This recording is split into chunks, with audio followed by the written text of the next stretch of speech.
This is Mark Bell from SuperTraining Gym. SuperTraining Gym, the strongest gym in the West. I want to tell you today about my Olympia quest that I'm going on. Special thanks to Phil Heath, the champ, the many times over champ, for making a comeback. I saw him post, he had a Twitter post a while back, and he said he's throwing his hat back in the ring, and he's going to be in the 2020 Mr. Olympia competition. So once I saw that, I was like, hey, you know what? I'm going to diet with him. I'm going to diet with the champ. And normally the Olympia is in September, but due to various circumstances, they moved it to Florida, which is normally in Las Vegas, and they also moved it to December. The Olympia is December 19th, and so I got a little extra time, a little extra room to diet even a little bit longer. You know, as I saw, Phil Heath posting that, I tried to consider my life, my lifestyle, and my work-life balance. In this case, my bodybuilding life balance, I guess you'd say, and just trying to juggle all the different various things that I'm juggling at times between my responsibilities here at Slingshot, my responsibilities as a husband, as a father, as a mentor to some, trying just to figure it all out, and how can I go towards my goals with everything I got and still be able to handle all those other things. And the answer to me a lot of times is to not try it, and it's just to do it, right? And also to lower the barriers of entry of expectations for myself. So that's why with this particular diet, I'm not really forcing anything. When you prepare for a bodybuilding show, you prepare for a powerlifting meet, you have to force things. When you prepare for a powerlifting meet, I remember looking at numbers that I anticipated that I wanted to hit going into the competition, and sometimes I'd have them written out 2 or 3 weeks ahead of time. It was just a guide basically, but I also knew that if it didn't hit those numbers that I wouldn't be doing what I wanted to do on meet day. But I remember looking at those numbers and being terrified, being like actually really legitimately scared of them. And I didn't even try them yet. But I was just like, I would get worked up because I was like, wow, that's only a few weeks away and I don't know if I'm going to be ready for that. Anyway, the amount of work, the amount of hours, the amount of time and dedication that went into all that was crazy, and it created unbalance. And then even just preparing for just one, I only did one bodybuilding show, that created a lot of imbalances as well.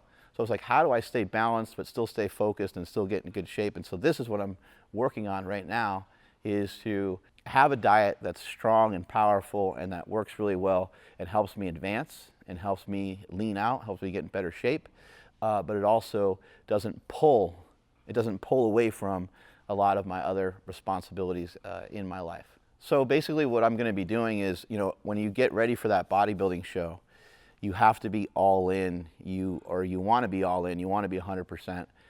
Bodybuilding taught me a really, really valuable lesson, and it will carry on and it will extend into every single thing that I do from here on out. Number one, it left me with a better physique than I ever had before, and my body has since changed quite a bit from that time period. Now that I'm leaning out now, I can kind of see even more improvements on the physique that I brought to the stage when I competed about 2 years ago. But the other thing that it taught me is, it taught me basically that I was being a little bitch with a lot of stuff for a really long time, and I just didn't really notice it. I didn't really recognize it. I worked really hard in my powerlifting career. I thought I was a savage. I thought I was a badass. But now that I look back at it and I have more perspective of what it took to do what I did in my bodybuilding show, I could kind of honestly give myself a grade of like a 6 or a 7 as a powerlifter in terms of my overall effort, how hard I worked, how much I wanted it. Because in bodybuilding, the process is 24/7. It's a full court press. The other team, the opposition, is on you all the time, and your opposition is really just yourself. But it's also a commitment to fighting against the clock each and every day. Bodybuilders wake up oftentimes at like 4 or 5 a.m. just to start their day, to start their meals, to start their cardio. At that time I was doing 90 minutes of cardio a day, and I was also really regimented with the food, eating 6 times a day.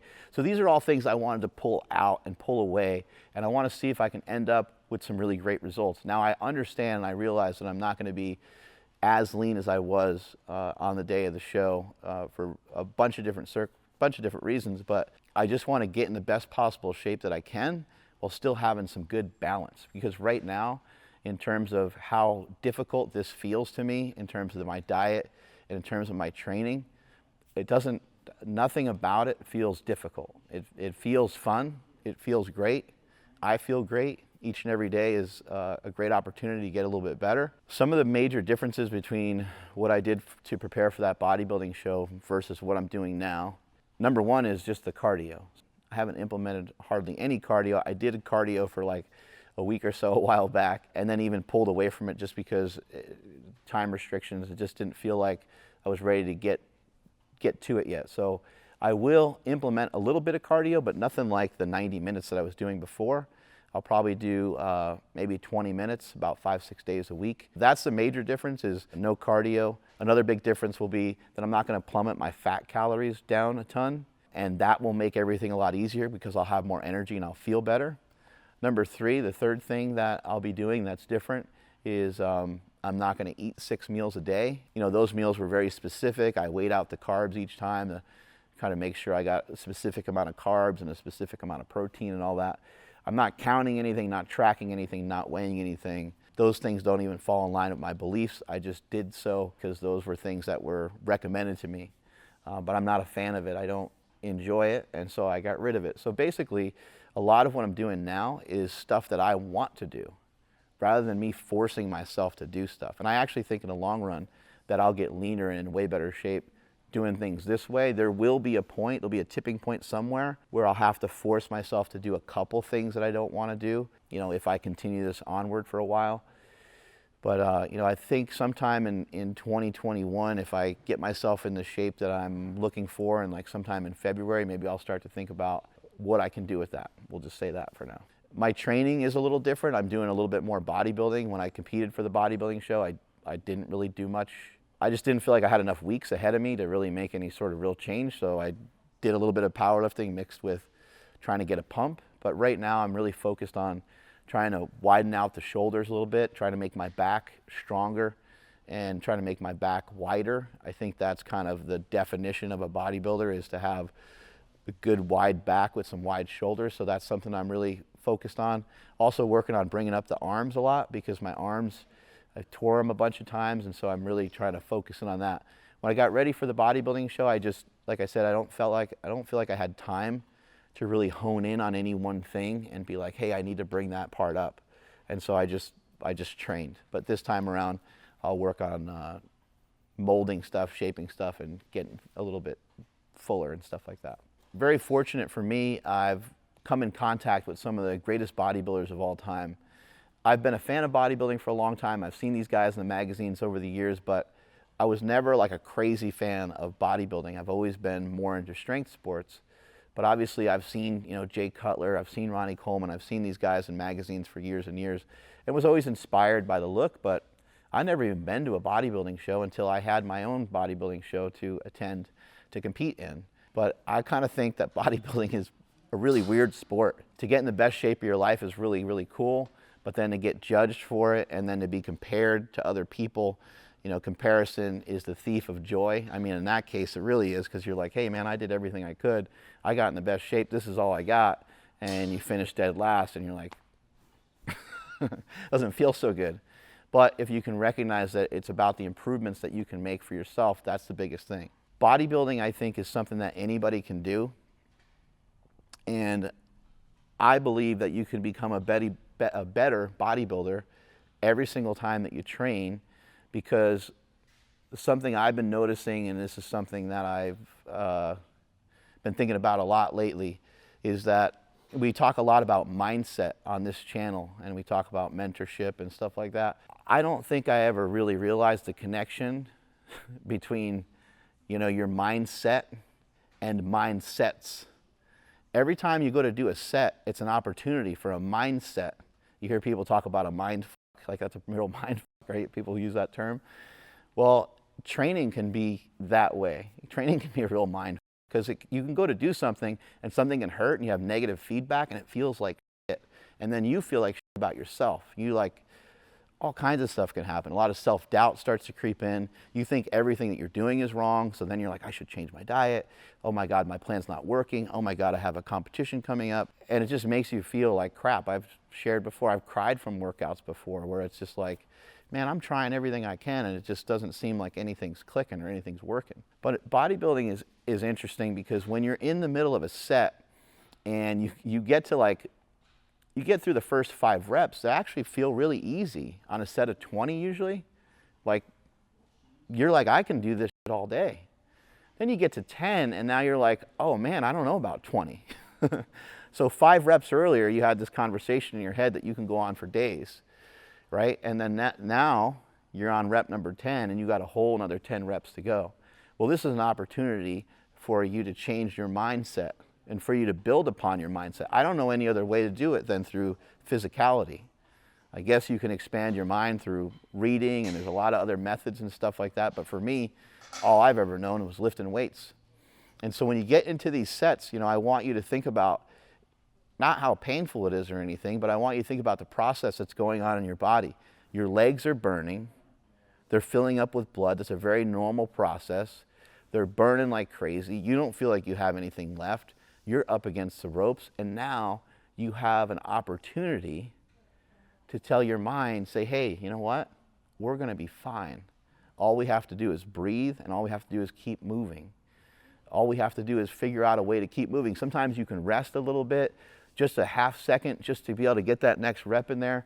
You guys might see or notice that sometimes I shake my head. Like if I get really stuck, I'll shake my head, and then you'll see me close my eyes, and I'll do more reps. That's shaking away all the self-doubt. That's shaking off all that. I'm just thinking to myself, why am I telling myself this right now? It doesn't make any sense. I agreed to be here. I'm here under my own will. I want to get better. I want to get stronger. I want to look better. I want to feel better. Now you're here. Now you're in it. Now you're right where you need to be in your training, because your training needs to be intense. And now you want to go home. It doesn't make any sense, right? So rather than thinking about that, retrain your mind, get your mindset correct, get your mind right, and hone in and focus on understanding that you're right where you need to be in your workout, and you're about to receive what you need from the workout. Right then and there. It's sitting right there for you.